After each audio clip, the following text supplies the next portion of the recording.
wabarakatuh.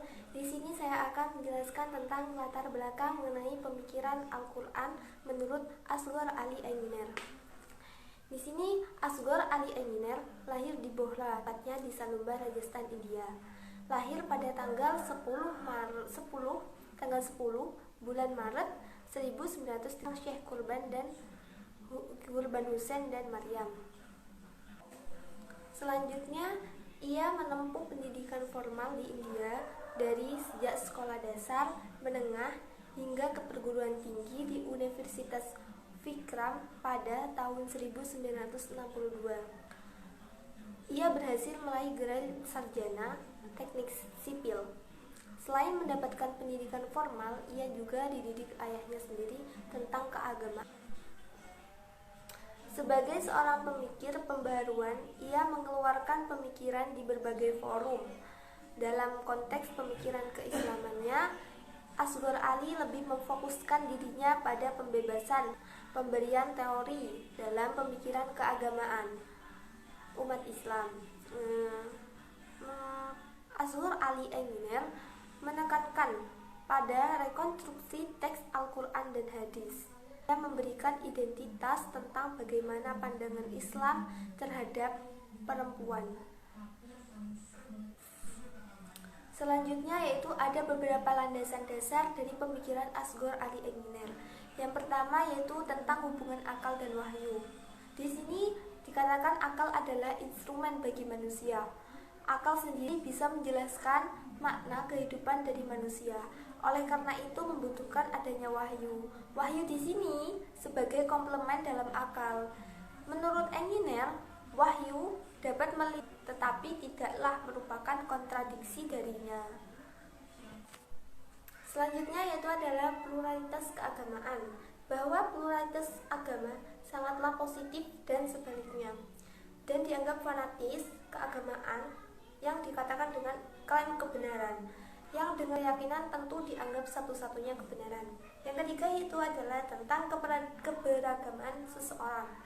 Seseorang yang beragama sejatinya adalah mereka yang memiliki empati terhadap masyarakat yang lemah. Bagi Aininer sendiri, seseorang yang mendukung ketidakadilan sosial bukanlah orang yang taat dalam beragama.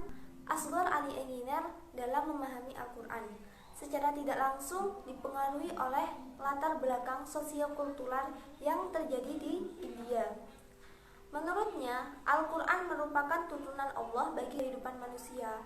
Al-Quran berisi ajaran-ajaran yang tinggi nilainya bagi kehidupan manusia pada sepanjang zaman. Menurutnya, Al-Quran kitab suci yang pertama kali memberikan martabat kepada kehidupan manusia. Al-Quran berisi ajaran-ajaran yang tinggi nilainya bagi kehidupan manusia pada sepanjang zaman. Menurutnya, Al-Quran kitab suci yang pertama kali memberikan martabat kepada seorang perempuan, yang pada saat itu perempuan dilecehkan pada saat peradaban besar-besarnya. Ada tiga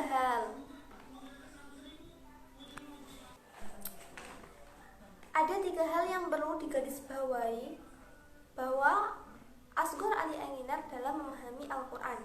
Yang pertama yaitu adalah Al-Quran mempunyai dua aspek. Yang pertama yaitu aspek normatif dan kontekstual. Di sini dilihat dari perspektif normatif, jelas Al-Quran menegakkan prinsip persamaan derajat antara laki-laki dan perempuan.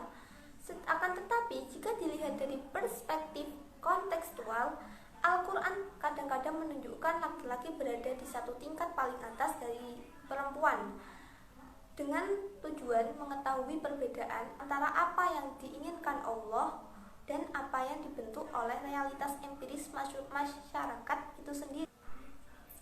Selanjutnya yang kedua yaitu adalah penafsiran ayat Al-Quran tergantung pada perspektifnya, dari pandangannya, dari pengalaman, dan latar belakang sosial kultural yang dimana penafsir itu tinggal.